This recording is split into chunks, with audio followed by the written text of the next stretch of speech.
오늘을 살아가는 묵상 시간입니다. 오늘 본문 말씀 출애굽기 28장 1절과 2절의 말씀입니다.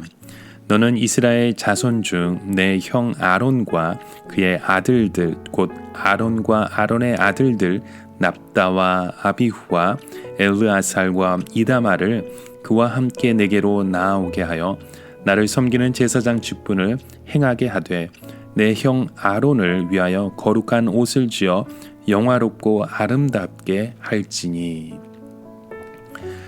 네, 오늘 본문 말씀을 보시면 이 아름다운 옷에 대해서 우리가 묘사하는 것을 보게 되는데요. 보통 사제들의 옷은 흰색이나 검은색을 주로 사용하죠. 그렇게 하는 이유는 그 직책이 갖는 진지함 때문일 것입니다. 만약 이 사제의 옷이 알록달록하고 화려한 색이 되었다면 사람들은 뭔가 이 신성한 맛이 떨어지고 진지하지 못한다는 그 느낌을 받게 되겠죠. 그런데 하나님이 대제사장으로 삼으신 그 아론을 위해 만드신 그의 복장은요, 너무나도 화려한 색으로 만들어진 옷이었음을 우리가 보게 됩니다. 아마 그 당시에 이스라엘 전체에서 대제사장이나 이 제사장처럼 화려하고 아름다운 옷을 입은 사람은 아무도 없었을 것입니다. 이 제사장이 입는 옷은 세상에서 볼 수 있는 가장 아름다운 옷 중에 하나였기 때문에 아마 이스라엘 어린이들에게는 이 세상에서 가장 아름답고 멋있는 옷은 누구의 옷이냐고 물은다면 두말하지 않고 아마도 대제사장 아론의 옷을 말했을 것입니다. 이 사람들은 가장 아름다운 옷을 입는 사람에게 관심을 두기 마련입니다. 하나님은 제사장 아론의 옷을 가장 아름답고 화려하게 만드심으로 이 대제사장의 직분을 영광스럽게 하셨죠.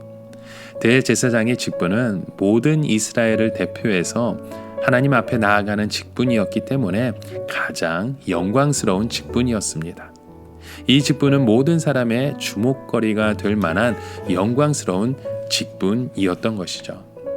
그런데 중요한 사실은 이 화려한 옷을 만들도록 하신 분이 바로 우리 하나님 아버지라는 사실입니다. 무슨 말씀입니까?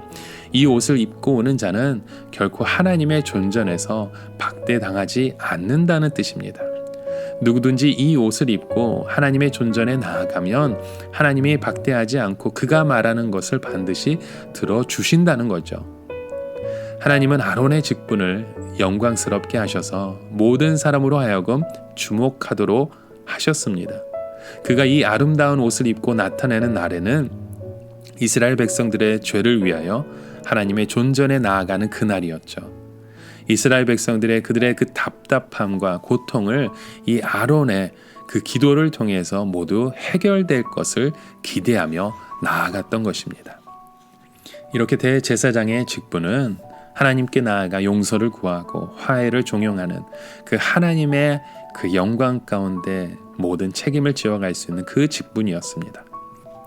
베드로도 우리가 하나님 앞에서 왕 같은 제사장이라고 말씀하죠.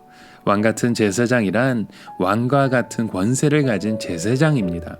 직접 다스리지는 않지만 그의 권세와 역할이 결정적으로 중요한 위치에 있다는 것이죠. 우리는 우리가 속한 사회의 운명을 우리의 양 어깨에 짊어지고 하나님께 나아가서 기도할 책임이 있는 사람들입니다. 하나님은 우리가 그렇게 해주시기를 바라고 계시죠. 망할 수밖에 없는 사회이지만 그럼에도 불구하고 이 사회를 위해 책임을 지고 나서서 하나님의 그 긍휼하심을 구하는 그 대제사장이 한 명이라도 있기를 바라고 계시는 것입니다. 이미 멸망이 결정되었다 할지라도 하나님은 긍휼하시기 때문에 그 기도를 외면하지 않으시겠죠. 지금까지 우리는 믿는다고 하면서 항상 나 자신의 문제에 급급해 왔습니다. 그러나 이제 하나님이 우리에게 보여주시는 것은 이미 우리 사회가 아무 힘이 없다는 것입니다. 다른 사람의 먹잇감밖에 되지 않는 자들입니다. 그런 자들이 하늘이 무서운 줄 모르고 교만하게 살아왔던 것이죠. 히스기야가 아수르의 침공을 받고 하는 말이 있었죠. 아기를 낳아야 하는데 아기를 낳을 힘이 없다는 것입니다. 이론적으로는 아기를 낳을 때 힘을 주어야 한다는 것을 우리가 다 압니다. 그러나 그 힘이 없다는 것입니다. 아기와 엄마는 죽어가고 있는 것이죠. 그때 그가 두드린 것이 무엇입니까? 무한한 힘의 근원이 되시는 여호와 하나님 밖에 없다는 고백이었습니다. 그런 그의 고백을 통해서 그 다음날 아수르의 군대는 시체로 나타나게 될 수밖에 없었죠. 여러분, 오늘날 우리의 이 세상의 운명은 바로 교회에 달려 있습니다. 또 교회의 운명은 영광으로 옷 입으신 그 예수 그리스도의 양 어깨에 달려 있는 것입니다.